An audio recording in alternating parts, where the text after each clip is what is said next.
Hola clase, ¿qué tal? Hola chicos, how's it going everybody?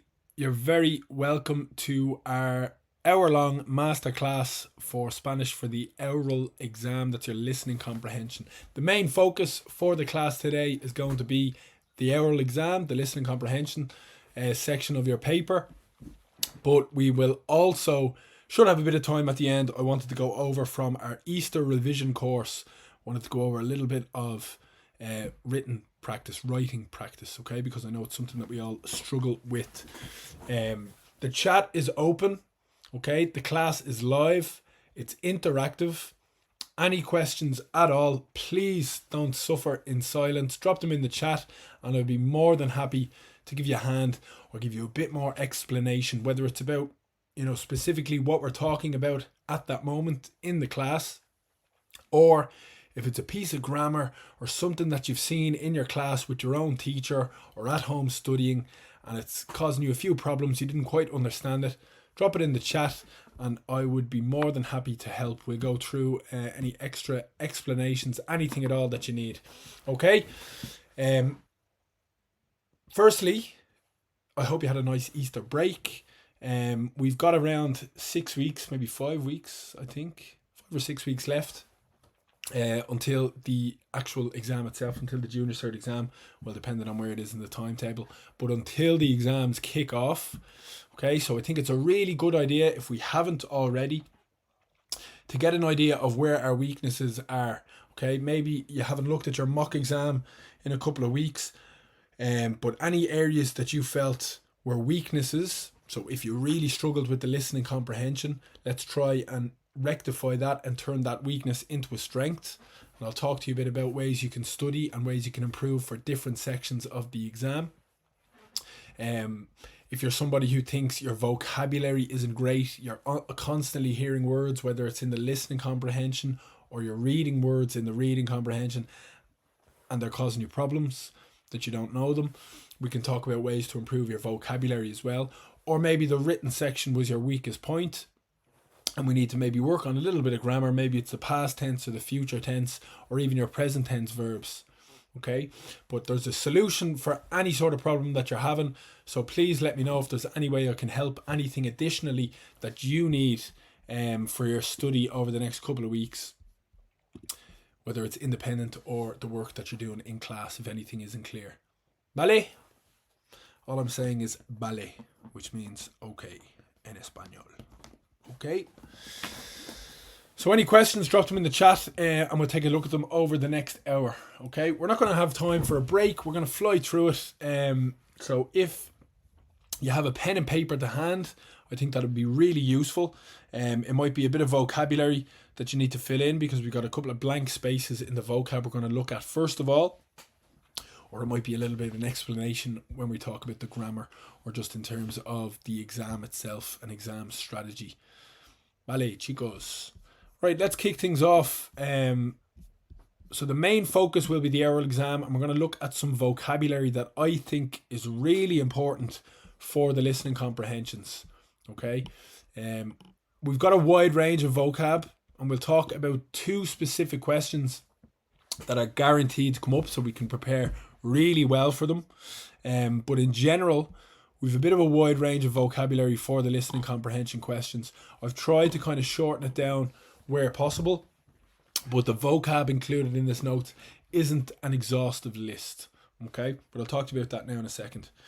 When we look at the overview of the exam, and I do this in all of the classes, but just to remind ourselves really quickly, we're tested on 3 parts of Spanish language. So we're tested on the listening comprehension, we're tested on the reading, we're tested on the writing, okay?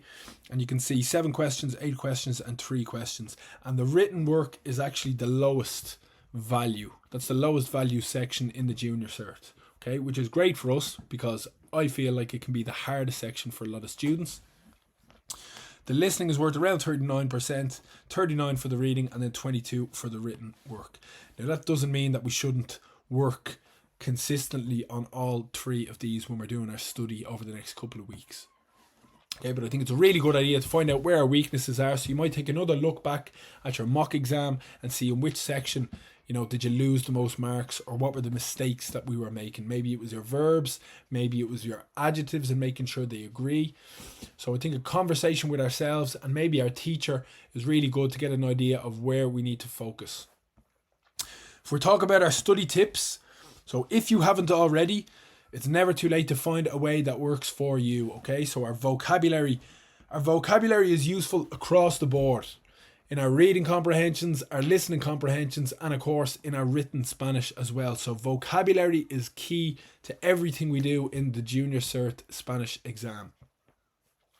We've got everyday topics like our family, and that can include physical and character descriptions. So when we're describing people, we've got food, we've got holidays and accommodation. We've got la casa, our houses, okay, and the rooms in our house. We've got our hobbies. We've got places in a town. Okay, we've got our daily routine, which includes a lot of reflexive verbs, so verbs that we do to ourselves. Me ducho, me baño, I have a shower, I bathe myself, I have a bath. Okay, so we've got loads of different topics, and a really good idea, if you haven't already, is to get yourself a little vocabulary notebook. Okay, somewhere where you're adding in words in Spanish or organizing lists of words that you might be given in class and you want to revise them. Okay, so pick a section, get your key words, your key vocab. When you're writing in your key vocabulary, your list might look something like this. La familia. I've got the Spanish words, and you'll notice that I include the article. The article is a fancy word for the in Spanish. Okay, we've actually got a couple of different words for the in Spanish, depending on whether the noun, so this word, is masculine or feminine or singular or plural. Okay, so I always like to include the article with new words so I know what gender they are, because it's something difficult in Spanish. We don't have it in English. Everything has a gender. La botella, the bottle. Okay, el portátil. I'm looking at my portátil now. It's masculine. It's a laptop. Everything has a gender in Spanish, and it's difficult for us English speakers to kind of grasp that idea. And sometimes it's hard to remember what gender the noun is, so if it's masculine or feminine. So when you're adding or adding new words or revising your list of words for specific sections, I always think it's a good idea to put in the article, and then you'll have the Spanish on one side, the English on the other side. Another little organizational trick or tip that I really like is to have the Spanish in one colour and the English in another colour. Okay, so two different colours for the two different languages, because I think it helps our brain to remember and to separate the two languages. Okay, really good idea if you haven't already. You could be like me and you just like having the list of words and you like writing it out, covering it, testing yourself on it, going back, making sure you've spelled it correctly. You could be really good at making flashcards, okay, and you might find them really helpful with the Spanish on one side, English on another side, so you can flip them over. You can give them to your mate, your sister, your brother, get them to practice with you. That could be a good idea as well. I know there's online things like Quizlet that people like to use as well. So anything at all that makes it easier for you when you're revising vocabulary, because it's an important part. It's what I'd call a cornerstone of every section in the exam. Okay, vocabulary is going to improve our reading, our writing, and our listening. So really important that we're practicing. Same with our verbs and our grammar. Okay, if you're really weak with the adjective agreement, maybe let's focus on that. And with your teacher, anytime you're correcting work, specifically look at making sure your adjectives agree. If you're really weak when it comes to the listening, which we're going to do in the class today as well, there's past papers. Okay, so you can practice this at home. You don't need to wait until you're in the class with your teacher. You can practice it at home on the SEC website. When you click the year from the drop down menu, you click Junior Cert, you go to Spanish, and then you'll find a section that says sound file. So you can practice at home. If you want to look at the transcripts, okay, the transcript is the script of what the people in the listening comprehensions are saying, you can find them on marking schemes. So instead of clicking exam papers, you click marking schemes, and you can find them at the very end, I think, or at the beginning of the paper. So any words that you're really struggling with after you've done it, and there are going to be new words, you're not expected to understand everything in the listening comprehension, every word. That would be really difficult unless you're someone who grew up speaking Spanish or spent a lot of time living in Spain. We won't understand every single word, but we don't need to. We only need to understand the main parts, okay? The bits that will answer the question. We'll talk about that in today's class. Let's read the instructions carefully when we're answering the questions. Let's be really sure of what we're being asked and that we're answering the question and that we're answering it in the right language. Okay, so if the question is in English, you answer in English. If the question is in Spanish, you answer in Spanish. ¿Vale? Okay, chicos. I'm having a look in the chat, so if there's any questions, you can fire ahead. I'm going to go through the bits of vocabulary that I think might be a little bit difficult. So I think we're all good with el padre, father, la madre, mother, el padrastro, stepfather, el madrastra, stepmother, el novio, boyfriend, la novia, girlfriend. La novia, el novio. There's a really good website if you're ever struggling with the pronunciation called Spanish Dict.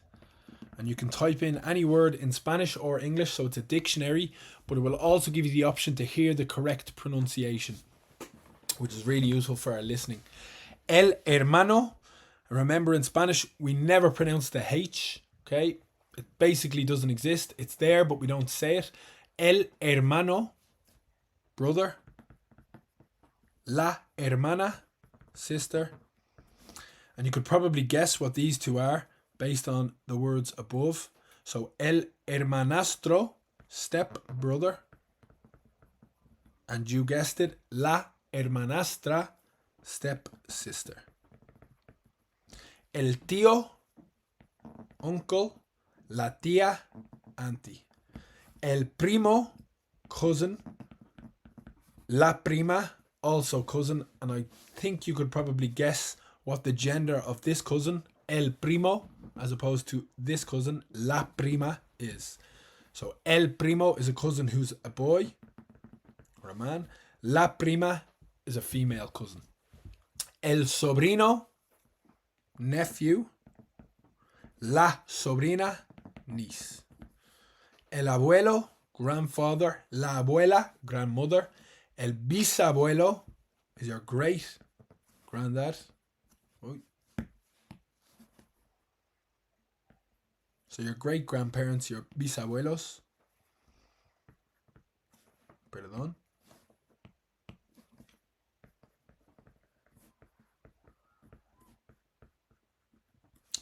And your great grandmother.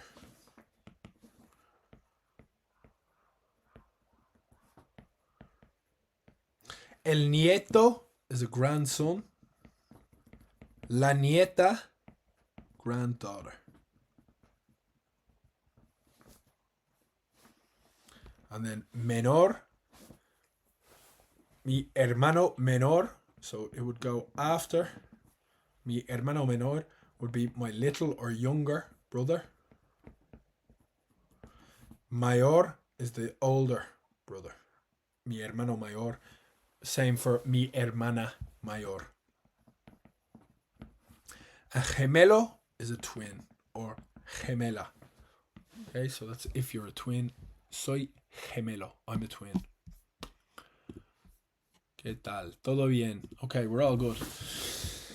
Okay, el pueblo o la ciudad. Okay, the town or the city. El restaurante, you could probably guess what it is. El teatro, the theater. El museo, museum. El banco is the bank. El centro comercial is the shopping center. And again, I've included the article, so we're telling you if the word is masculine or if it's feminine. El parque, the park. And you might remember from a previous class, if we're saying I'm going to the park, it's voy a plus el becomes al.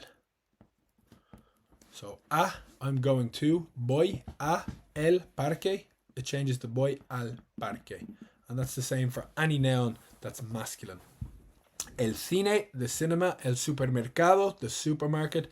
El ayuntamiento is the town hall.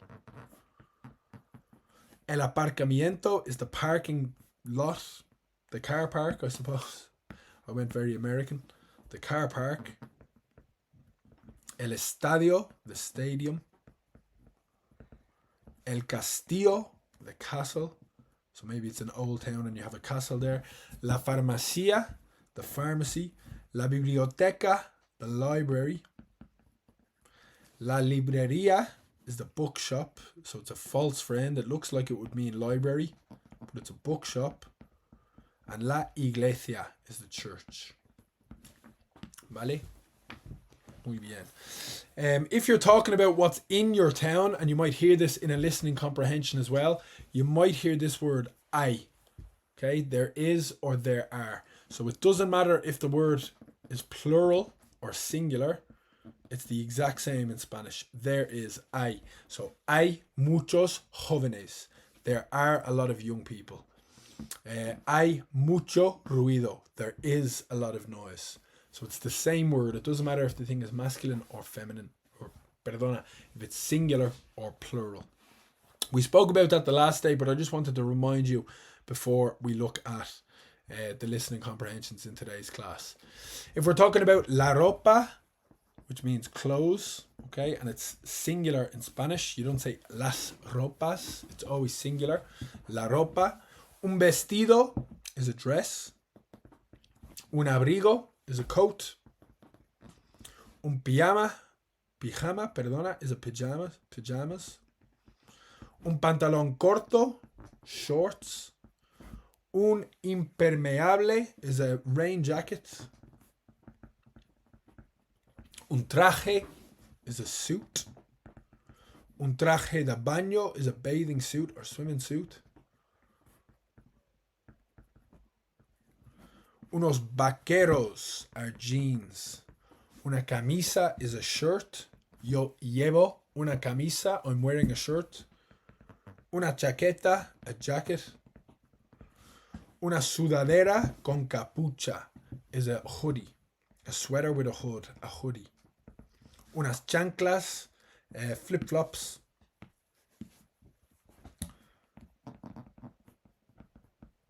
Unos tacones are heels. And unas botas, boots. And finally, la talla. La talla is the size. So la talla de la camisa, okay, the size of the shirt. So when we're talking about clothes, la talla refers to the size. I'll have a quick look in the chat. ¿Todo bien? Fenomenal. Okay. We're going to have a look, and this is from 2023, okay? We're going to have a look at the listening comprehension. And before we do, actually, I haven't put down question 1. I think this is a really useful exercise, okay? So question 1 on your listening comprehension for this year, we're going to listen to it out loud. We're going to do it together.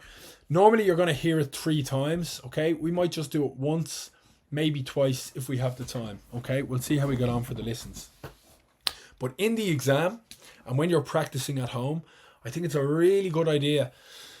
When you have 3 listens, you're going to hear each question 3 times. You're going to hear the conversation, or you're going to hear the person speaking 3 times. That means we've 3 chances to get the answer, okay? So what I want you to do when we're doing the listening, and today is a little bit different because I'm going to be here helping you, but when you're doing it on your own, or if you're doing it in class or as part of a test, for the first listen, I just want you to let them talk for the whole way through, okay? Now, it's really important that you focus, but I think if you start writing the answers, specifically on the questions where you have to write as opposed to ticking a box, I think it's a really useful exercise to just listen to what the conversation or the speaker says all the way through for the first listen, okay? And on the second listen then, you can start adding in your answers, okay? You'll have time after the first listen as well. You'll have a pause, so you can write in any answers then. You've got the second listen then again, okay? But make sure you're not distracted and writing in the answer while the person is talking. It's really, think about how hard it is to multitask, to do two things at once. So if we're trying to write down the words and make sure that they make sense, we're not able to listen as well as we should, okay? Or as well as we would if we weren't writing at the same time. So we've 3 chances. Let's use each chance really well and be really smart with it and not hamper our chances, okay? We're going to listen to question 1. I've gone straight into question 2 here, but before we do, we're going to listen to question 1, okay? And I know you haven't got the question in front of you, but we're going to do it the exact same way you would. It's 2023 if you had your papers as well. But this is a really useful exercise because the first couple of questions we have options, okay, on the paper. We have options there. So we have to tick a box and we've got 3 options laid out in front of us. So on those 3 options, and this is for the first question, for example, we've got a picture, okay, not the word in Spanish, a picture of a church. What's church in Spanish? Well, I've got my list of places in a town or a city. La iglesia, okay? We've also got the word for a library or a picture of a library, la biblioteca. And then we finally got a picture of a couple of pieces of sports equipment. And I'm going to add this in here. Un polideportivo. Just like a sports center. Un polideportivo. So whether it's words or pictures in the options for the answer, it's a really good idea to try and predict what the word will be if it's a picture. So we have a picture of a church, iglesia, picture of a library, biblioteca. We have a picture of a sports center, polideportivo. So even though the words aren't written there, it's a good idea before the tape plays to try and anticipate what we might hear, to say it in your head or even write out the Spanish words on a piece of rough paper. And then we know exactly what we're listening out for. So many students make the mistake of trying to, or not using the time that's there. So we're sitting there twiddling our thumbs, looking out the window, thinking about what we're going to have for lunch. And we're not trying to anticipate what the speaker is saying. Okay, and that's wasting valuable time. The students that do the best, that get a distinction in Spanish, are already trying to use that time to anticipate what we might hear. So we're reading through the questions. If the question gives us pictures, we're trying to put a word to the picture, like we've done here: iglesia, biblioteca, polideportivo. Okay, if there's no pictures and the words are there in Spanish, we're sounding out those words. Okay, we're trying to anticipate what we might hear. So I just have to tick a box. If it says the days of the week, like it will in this section in question 1, I'm reading through the options and I'm thinking, okay, lunes, martes, miércoles, jueves. Okay, it's only going to be one of them. So I'm reading through the options and I'm anticipating it. I'm not waiting until the conversation gets to that part of the question before I read the question, okay? I'm reading the question straight away. I'm reading the options that are there for me, okay? And I'm already trying to anticipate what I might hear, okay? Another one as part of this question that we're going to hear is family members, hermana, prima, novia, amiga, okay? Friends or family members. So we had this in the list of vocab we just looked at. Hermana we know is a sister. Prima we know is a cousin. Novia is a girlfriend. Amiga is a friend. Okay, they're all feminine. So we've got the options on the exam paper in front of us. Let's read through them. Let's anticipate what we might hear, and it makes our life so much easier, especially when we just have to tick a box to get the answer. Okay, and it's going to mean we're really confident that we've got the right answer on the day. We're going to listen to the first section. There's one more thing actually. We're also going to hear a day of the week. So your job now is to listen out for these 3 words and tell me which one you hear. Hermana, prima, novia, amiga, and tell me which one you hear. If you hear a day of the week, what day of the week did you hear? And then finally,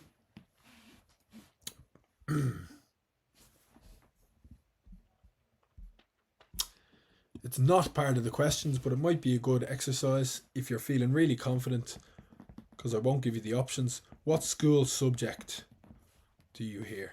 Okay. Now, in the exam, there will be an option. It'll tell you what the options are. But as a little exercise, if you think this is really easy, okay, have a think about what school subjects you know in Spanish. Okay. What do you know? Irish, maths, art, whatever it might be, okay? Have a think about it. Have a think about what the Spanish is for those words and listen out and see can you hear what school subject is mentioned. Vale, chicos. We're going to listen to it once. So, as I said, you'll have 3 listens in the actual exam. This is just to give us an idea of what we're listening out for. And it's a little practice exercise. It's really low stakes. Okay, no stress involved. You've got the options here. We're listening out for these words. Iglesia, biblioteca, polideportivo. We're listening out for hermana, prima, novia, amiga. And we're going to listen out for a school subject as well. Hola, Manuel. Qué sorpresa verte. Nunca te veo en la biblioteca. Hola, prima. Es que tengo que estudiar. ¿Pero por qué, Manuel? Porque tengo un examen importante de historia y no me gusta nada la historia. Uy, qué mala suerte. ¿Cuándo es el examen? Es el miércoles. No me queda mucho tiempo. Uf, pues mucha suerte, Manuel. Hasta luego. Adiós, Ana. So that was just the first listen, okay? This is 2023 exam paper, ELGA. And we're going to look at the actual questions on it in a second, okay? But it's 2023. You probably heard it, okay? Biblioteca. Really quickly after it, and that's why sometimes it can be difficult if you're trying to write an answer while the person is speaking, because you might miss an answer. Prima was mentioned. If you were listening out for the day of the week, they mentioned miércoles, okay, which is Wednesday. And then the school subject, if you were testing yourself on the school subjects, you might have heard it. Historia. La historia, okay, which is history. There was something he said in this question as well, which I really like. Okay, it wasn't part of the questions, but you'll hear it again and it can be useful for your own written Spanish as well. He said, tengo que estudiar. Tengo que means I have to. And we can always follow it with any verb we want in the infinitive. So an infinitive, a verb in the infinitive is like this guy here, estudiar. Okay, we know there's only 3 endings for verbs in Spanish. So AR verbs, because they end in AR, ER verbs that end in ER, and IR verbs that end in IR. Okay, so anytime you want to say you have to do something, you can say tengo que and put it the infinitive of the verb after. So tengo que, I don't know, I have to dance. Tengo que bailar. I have to eat. Tengo que comer. Alright? Vale, chicos. We're going to take a look at the question 2 for this 2023 paper, and I'll actually write it up here just in case anybody else is wondering. Okay? We've got Maria talking to Juana about clothes. I love in the exam when they give you this little sentence beforehand, because it gives me some context. It tells me what to anticipate, what the question is going to be about. Okay, so it gives my English speaking brain a bit of a clue as to what I'm about to hear in Spanish. Okay, now remember, I think the best students, the students that are going to get a higher merit or distinction in Spanish, aren't sitting here twiddling their thumbs waiting for the conversation or the tape to play. Okay, as soon as that question 1 is finished, the clever ones among us, okay, the students that are going to do really well, are looking at the question. We're reading this sentence, okay, we're taking it in, we're going straight to the questions. Okay, Maria tiene que. Now we just saw tengo que, and we just heard it as well, is I have to. Tiene que is he or she has to. Okay, and in this case, it's she has to because it's Maria. You can see it's followed by a verb in the infinitive. Organizar. So Maria has to tidy. Okay, it can be organize as well, but in this case, it's tidy. Her, his or her or their. Okay, and this is the bit I'm talking about with anticipating. Makes our life so much easier. We only have to tick the box, but that doesn't mean we wait for them to start talking.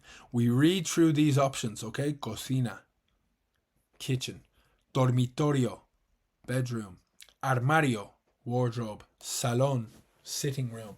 Okay, we're reading through the option. I think it's a really good idea to read them aloud, even in your head. Sound out the word, okay? Because we're about to hear at least one of them, okay, in the next tape. So already trying to anticipate.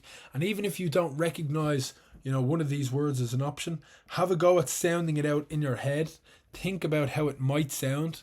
And that's going to give you a better chance of what to focus on when you're listening out for the answer. ¿De qué color es su uniforme? Okay, so of what color is her uniform? What color is her uniform? I know it's her, even though this word can also mean his, because they've said Maria in the first question. Okay, and it says Maria is talking to Juana about clothes. Azul marino is navy. Okay, now in this case, the question is in Spanish, the answer is in Spanish, so we don't really need to translate it, but it's really important that I'm sounding out the word, okay, and anticipating how the word sounds in Spanish before I hear the tape. Azul marino, gris, negro, marrón. Okay, so grey, black, brown. El color del uniforme es, and we've only two options here, bonito, beautiful, or feo, ugly. So again, I'm sounding out the options. I'm reading the question or the statement. I'm sounding out the options in my head, so we're not disturbing the person beside us or drawing the attention of the invigilators in the exam, okay? But sounding it out, anticipating how the word sounds in Spanish. ¿Qué deporte practica María? What sport does Maria practice? Okay, what sport does she do? Fútbol, baloncesto, tenis, o voleibol. Okay, so I've made the sound, I've sounded out the word. It's going to really help me now because I've already anticipated what I'm about to hear. Vale, chicos.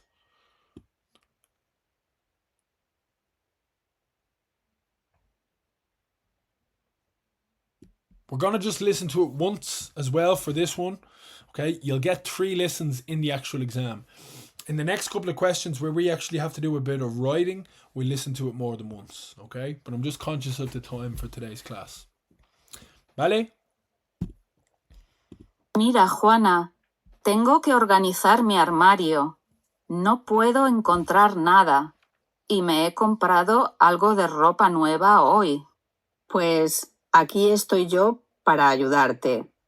A ver, ¿qué ropa te has comprado? Mira, una camiseta roja, una falda negra, un jersey verde y un vestido blanco. Pero María, tú ya tienes ropa muy bonita. ¿Y tienes que llevar uniforme en el colegio? Sí, y no me gusta nada. Es marrón, un color muy feo. Tenemos también un uniforme para deportes. ¿Y qué deportes hacéis en el colegio? Bueno, hay muchos deportes, pero yo solo juego al baloncesto. Okay, that one was slightly more difficult and you probably noticed it already, and we'll actually listen back to it one more time after we highlight the answers. The interesting thing about that one, okay, straight away there's an answer immediately, so you really need to be focused. You really need to use the time, beforehand, before they start speaking, to look at the questions. Okay, look at the words that are used, the vocabulary used in the questions. So organizar, okay, and the answer can come really quickly, so there's no room for daydreaming or looking out the window or thinking about what we're having for lunch. We need to really be on the ball when we're looking at this question. This one was a little bit more difficult, and it can happen sometimes that they're nearly trying to catch you out, okay? Because she spoke about some other clothes, and she mentioned these colours talking about other clothes. She said una falda, which is a skirt. I think she said una camisa as well, okay, and gave the colour of a couple of different items of clothing. She also said whether or not she thought the clothes that she had were beautiful already, okay? So she tried to trip us up a little bit. Que organizar mi armario. No. Let's hear that one more time. So the answer is straight away at the beginning. Remember, she is the one talking. So the question is asking us, ¿tiene que? Mira, And she says, tengo que. I have to. Ana, tengo que organizar mi armario. Mi armario. Okay, my wardrobe.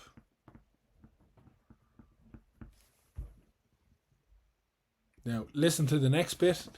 They mention a couple of these words and a couple of other items of clothing, but it's not talking about her uniforme. So the key word in the question is what we're listening out for. No puedo encontrar nada y me he comprado algo de ropa nueva hoy. Pues aquí estoy yo para ayudarte. A ver, ¿qué ropa te has comprado? Mira, una camiseta roja, una falda negra, un jersey verde y un vestido blanco. Pero María, tú ya tienes ropa muy bonita. ¿Y tienes que llevar uniforme en el colegio? Uniforme. Sí, y no me gusta nada. Es marrón, un color muy feo. Tenemos también un uniforme para deportes. ¿Y qué deportes hacéis en el colegio? Bueno, hay muchos deportes, pero yo solo juego al baloncesto. Okay, so hopefully on the second listen it was a bit clearer and we knew to listen out for our key word here, uniforme. So we didn't fall into that trap that they were setting, okay? So really important that we read the question, we look at the key words and we look at the options and we anticipate the sounding of the words in Spanish. Just while she was speaking there, I just highlighted the other bits of clothes. So una camiseta is a t-shirt and roja is feminine because it agrees with una camiseta, so feminine, roja. Una falda, a skirt, negra, so feminine, the adjective needs to agree. Un jersey, verde, okay, if it's verde, it doesn't change for masculine or feminine because it ends in an E. And then un vestido blanco, so masculine to masculine, ¿vale? She also said in the question, ¿qué deporte haces? What sport do you do? And then the question said practica. Okay, so it was a little bit trickier. Vale, before we listen to the next question, this is one of the questions that we can really prepare well for. So it's the weather forecast. There's always going to be a question on the weather forecast, okay? There has never not been a question on the weather forecast on the junior cert, okay? It's actually on the leaving cert as well, would you believe? So it's really important that we make our flashcards or we make our own list with all this lovely vocab around the weather in Spanish because it's going to help us prepare for what we're going to hear. Okay? The question is a little bit more difficult. So we're asked, ¿qué temperatura hace? What temperature is it? This is testing, it's in the weather forecast section, but it's testing our knowledge of numbers in Spanish. Okay, so if we're not really strong with the numbers, you know, in the teens, in the 20s, we need to do a bit of revision on them. Verdadero o falso is true or false, so it's always presented in the same order in English. We always say true or false. We never say false or true, and it's the same in Spanish. We're asked then about ¿qué tiempo hace? What weather is it like in the mountains? And donde está nublado? Is it cloudy? Okay.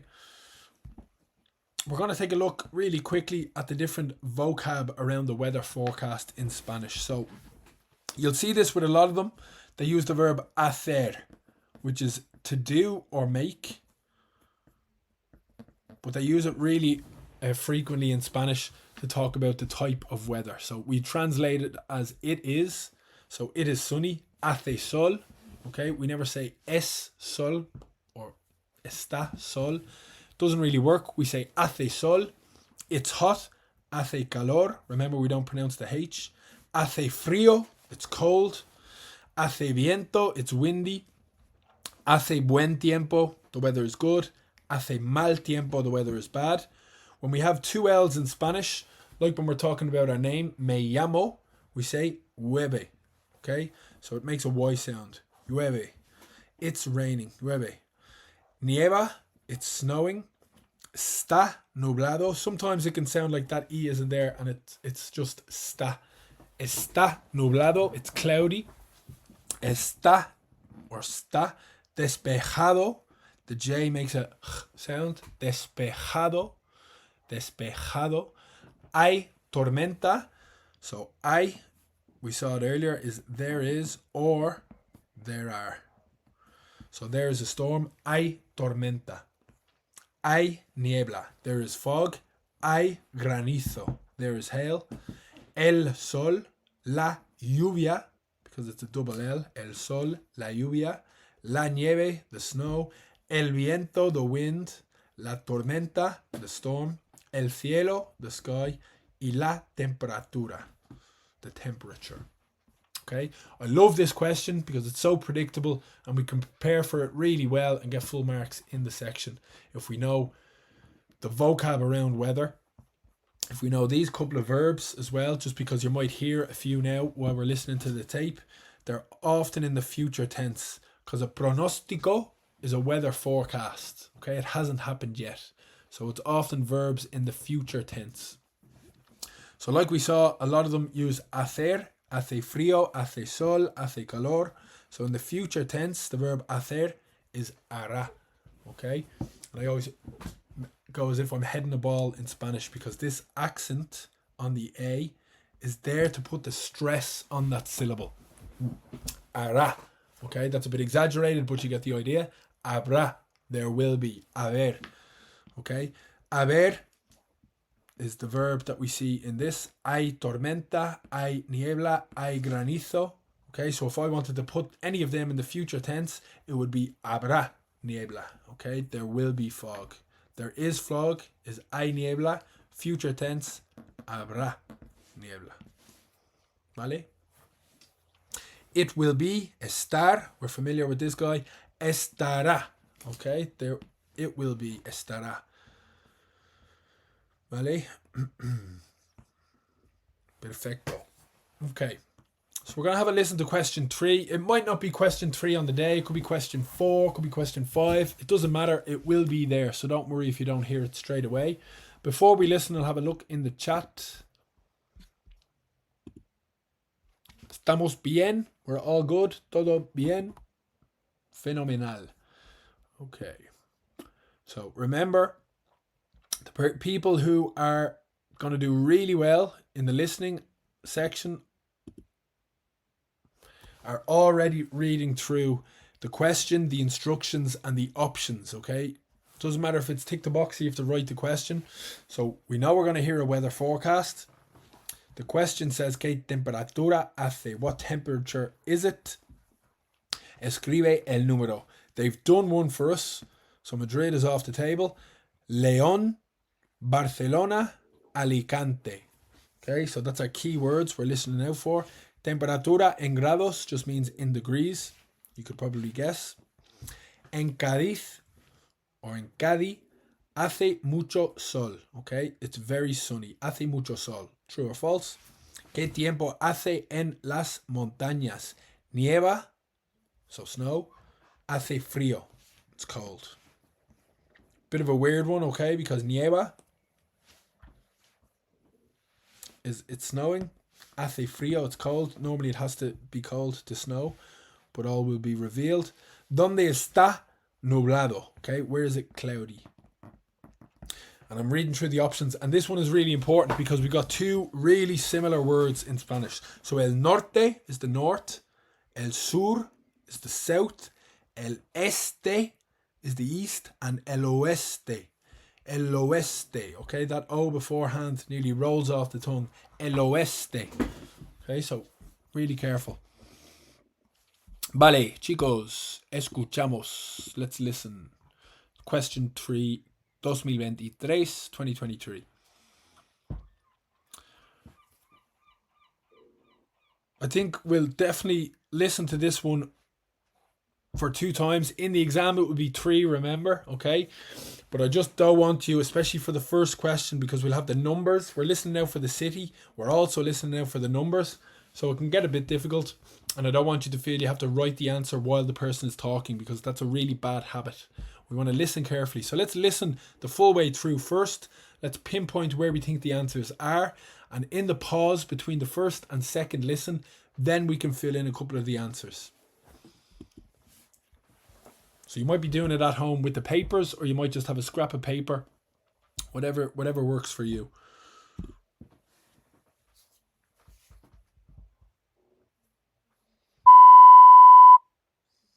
Pronóstico del tiempo para hoy, 8 de marzo.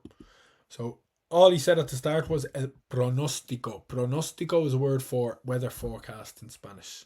For today, I think it was the 8th of March. En León hace bastante buen tiempo, León. con temperaturas de 12 grados.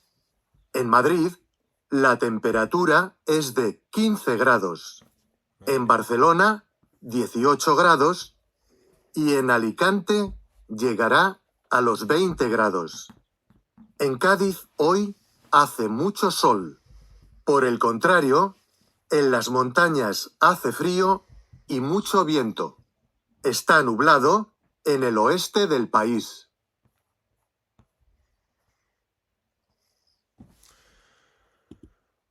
We're going to have a pause here if you wanted to fill in or write down any of the temperatures, and you might just have a think about which words you heard in the other answers.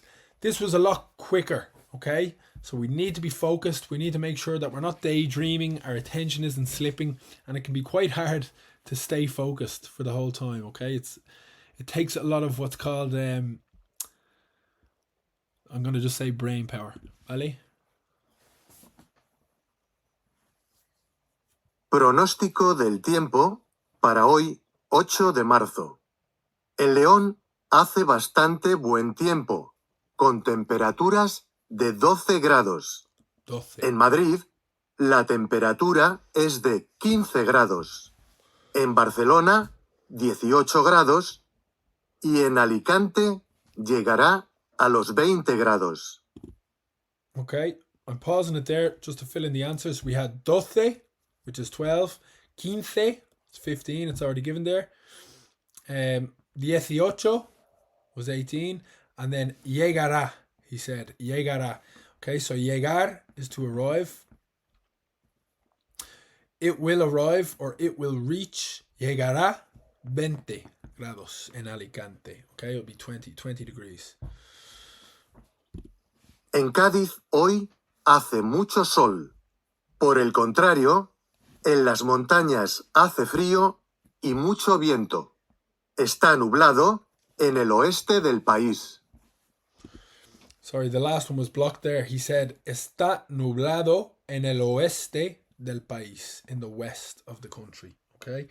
En Cádiz hace mucho sol. So he said that exact sentence, so we know it's true. He said, por lo contrario, so contrary, okay, or contrastingly, en las montañas, in the mountains, hace frío y hay mucho viento, and there's a lot of wind. But we just had to tick the box with hace mucho frío.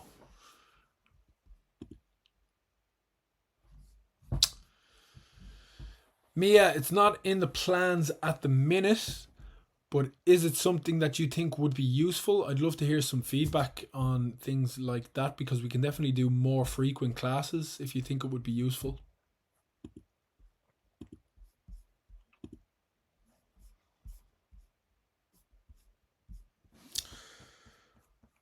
Okay, another question that I love because we can prepare really well for it is the following one, okay? So it might be question 4, it might be question 5, but there's always some kind of situation where a person is asking for directions in Spanish. So that's why I have a list of vocabulary here with directions and prepositions. I'm going to go through them really quickly before we listen to the last part of the listening. A la derecha, to the right. A la izquierda, to the left. Todo recto. Okay, so sigue means continue. Someone might say, sigue todo recto. Continue straight ahead. Todo recto. Cruza la calle, cross the street. Gira a la derecha. So the G in Spanish makes a different sound as well. Gira a la derecha. It almost sounds like a H. Gira a la derecha. Gira a la izquierda. Turn to the left. Sigue todo recto, as we have it there. Está cerca. It's close by or it's nearby. Está lejos. It's far. Al lado de. Next to or beside. Al lado de. Delante de. In front of. Detrás de. Behind. Encima de. On top of. Debajo de. So the J makes a sound. Debajo de. Underneath or under. Entre is between. Enfrente de is opposite or in front of. En la esquina, on the corner. En el cruce, at the crossroads. Toma means take, so toma la primera calle, take the first street. Toma la segunda calle, take the second street. Okay, so really handy list of directions, prepositions. Prepositions are those little words in, on, under. And they're going to help us with the question because we're guaranteed a question on the Junior Cert where someone is asking for directions. So again, if we're not too confident with them, let's make it a part of our study plan and put in a bit of work to learning the directions and the prepositions. Vale? We're going to listen to question 4. Okay, you'll notice already that this is a little bit harder than the previous questions. So it's getting steadily just a little bit harder. Okay, but straight away it gives me a bit of context and I want to read it. Marta telephones the hairdresser. So we know it's a conversation with two people. We know one of them's called Marta. We can see that the questions are in English. So it says it here as well, but really short to remember. Answers are in the same language as the question. If you're asked a question in English, you answer in English. You don't switch the language. When is the appointment for? And I think it's interesting and it's a little clue for us here because it doesn't say, full details or explain in full, but they give me 2 lines here, which is a clue that there might be more than one piece of information. Okay, same with this one. Why can Marta not make the appointment? Why have they got 2 lines here? Because they want you to give 2 pieces of information. So a little clue to be aware of. Last one, what is Marta's telephone number? So this is the second question today where it was important to know the numbers in Spanish. So if you don't know the numbers really well, this is your wake-up call, okay? Do a bit of revision on the numbers, put it into your study plan, make the time to go over the numbers in Spanish. A really key word here, okay, is cita, which means appointment. So if you've got your pen and paper handy, write that somewhere, add it to your list of vocab. Hopefully you've got a nice little notepad like me, full of Spanish vocabulary. It's feminine, so la cita, okay? The appointment. Vale? Question in English, we're going to answer in English. We're going to listen to this twice. You'll get 3 bites of the cherry in the exam. The reason I want you to listen to it twice, so this is what we've done now. We've taken a little bit longer than we have in the exam. As soon as question 3 is finished, we've flipped over and we're looking at the context, the little explanation at the start. We're looking at the questions. We're trying to make a prediction of what we might hear. They're saying, when is the appointment for? We're probably going to hear either a day of the week or a date or a time. Okay? Probably. Why can Marta not make the appointment? She's probably going to say, no puedo. I'm guessing here now. I can't remember what she says, but I can't. No puedo. Or tengo que. I have to, which we've had a couple of times today as well. So why can she not make the appointment? They've given us 2 lines to write the answer. Chances are we need 2 bits of information. So let's not stop and switch off at one. Let's listen out, especially the first time. And then what's our telephone number? We're listening out for the numbers. And usually we get 2 bites of the cherry with that for each one. So we'll probably hear it 6 times. the full phone number. Thank you, Mia. Vale, chicos. We're going to listen to question 4. I don't want you to write any answers the first time you hear it. I just want you to listen to the conversation, okay? We know what we're going to be asked, but don't write while the person is speaking, okay? You're putting yourself at a disadvantage.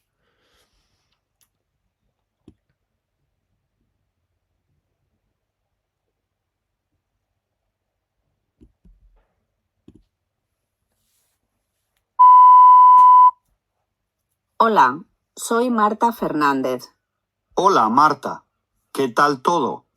Bien, mira, tengo una cita aquí para el viernes a las 11 de la mañana, pero no puedo venir. ¿Qué te ocurre?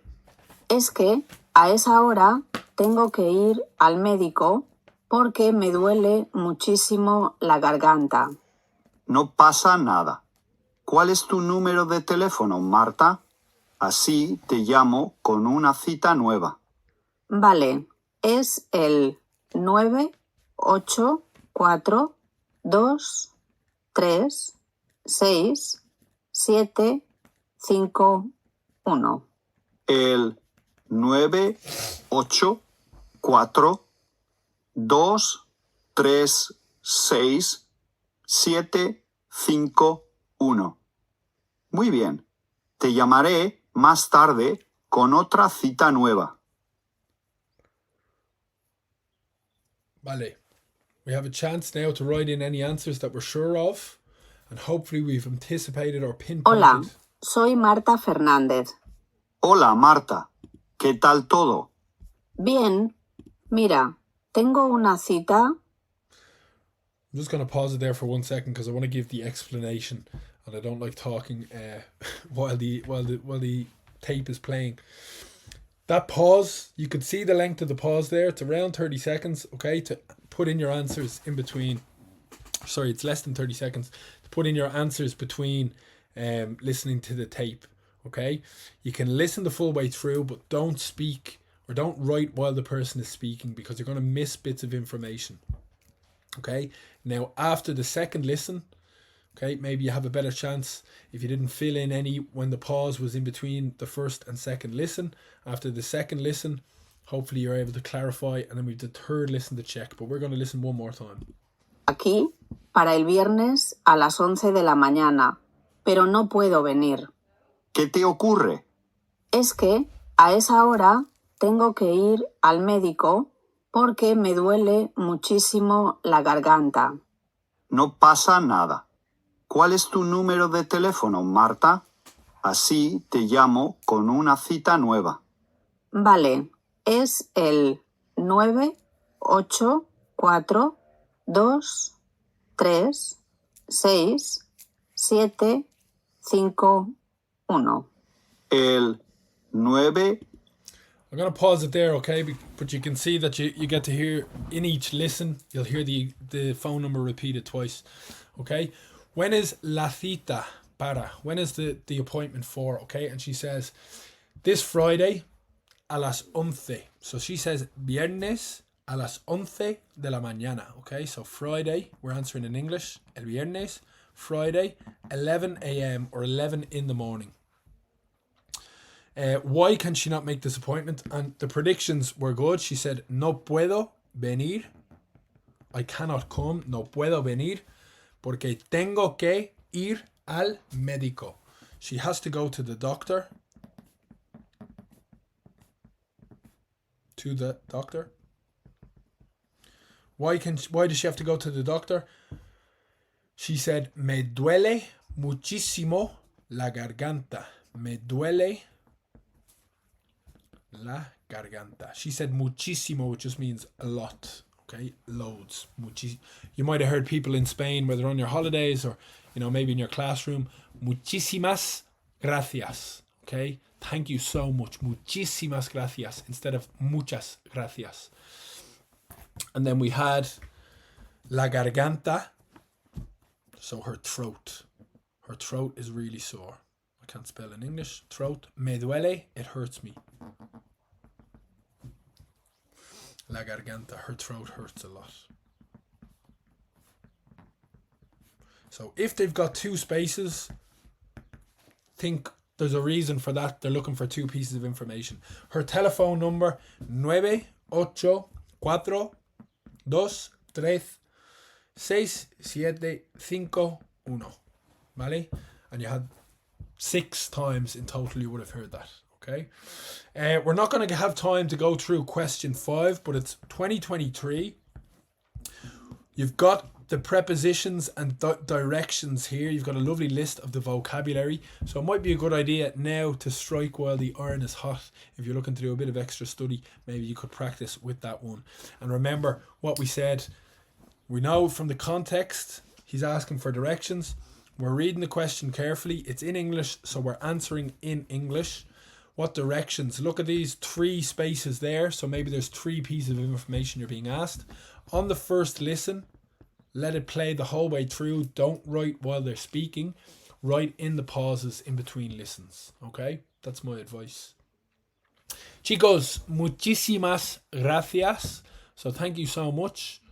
We'll definitely have a look at putting on some extra classes, okay, for Junior Cert if enough people are interested in it. So maybe an email would be a good idea if you'd like to see more classes put on, okay, or let us know. Vale, chicos, muchísimas gracias y nos vemos. We'll see each other soon, okay? Best of luck with the study. If there's anything you need, you can always email me at connor@grinds360.ie. Whether it's vocab or, help with grammar or whatever you need, you can drop me an email, okay? It's no problem at all. Okay, enjoy the rest of your Sunday. Have a great week and the best of luck with the study over the next couple of weeks, chicos. ¿Vale? Hasta luego. Goodbye. Adios.